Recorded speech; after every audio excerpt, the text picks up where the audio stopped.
Brought to you by NBC bearing, भारताची पहिली bearing उत्पादक।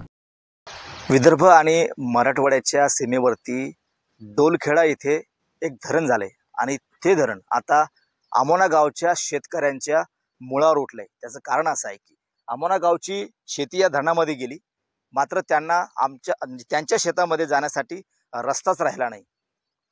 हे जे लोक जे जात आहेत ना, हे अगदी जीवघेणा प्रवास करत या काठावरून त्या काठावरती जातात। हा नदीतून हा जीवघेणा प्रवास करतात।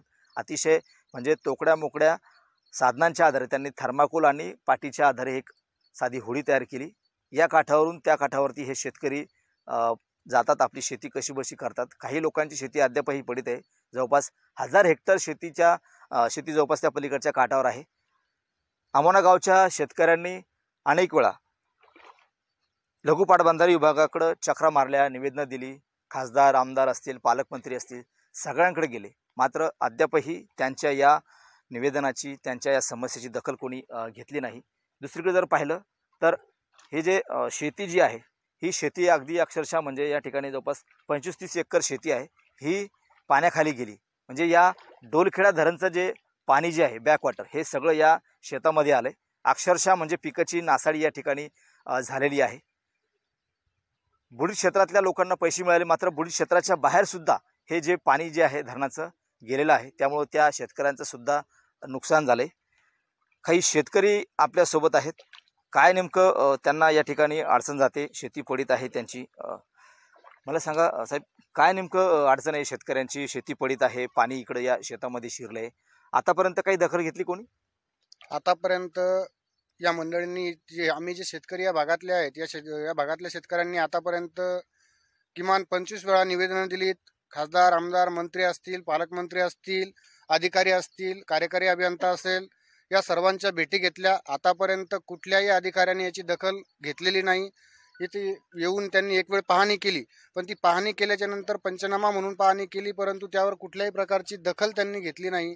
आणि या शेतकऱ्यांना आता जो जीवघेणा प्रवास करावा लागतोय, याच्यामध्ये ही महिला प्रवास करत असताना 8 दिवसापूर्वी पडल्याच्या नंतर त्या महिलेला बेशुद्ध झाली आणि तिला दवाखान्यामध्ये भरती करावं लागलं। नाही, मला सांगा, तुम्ही नेहमी शेतामध्ये जाता, किती एकर शेती तुमची पलीकडे? आमची 5-6 एकर जमीन। तुम्ही कसं शेतीत जाताना कसं जाता? आता हे होडीवरच, लाकडावर, कोणी नसलं तरी एक ठिका होईना असं जाणंच लागतं। हे रस्ता आहे, त्या रोजी होडी अटकली तर काढून घेतली, दोघांना गेलो पलीकडे। भीती वाटत नाही का तुम्हाला? तर भीती वाटत नाही, कसं आहे, जीवाचं काही विव आहे की नाही कोणाला, बेव आहे। मग मजूर महिला मजूर येतच नाही, आणायचं असलं दया पे करून आणावं लागतं तिकडून डोलखेड्यावर। ते किती अंतर आहे साधारण?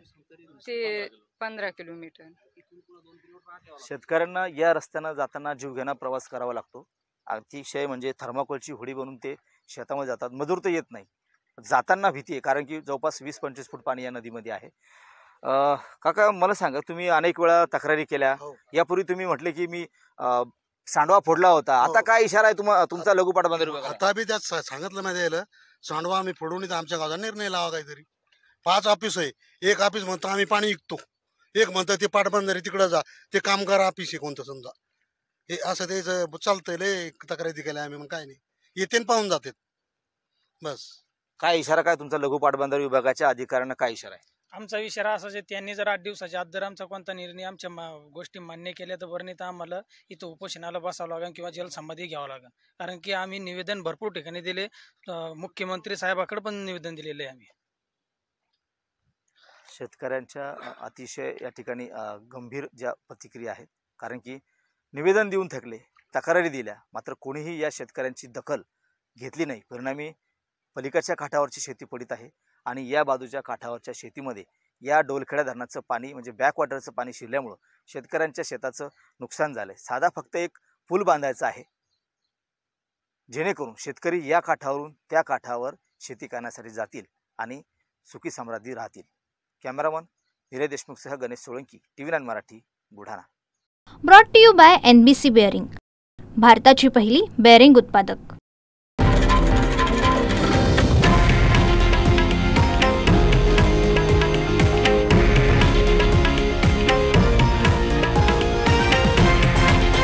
हे आहे देशातील नंबर 1 न्यूज नेटवर्क आणि आपण पाहत आहात TV9 मराठी, एकमेव।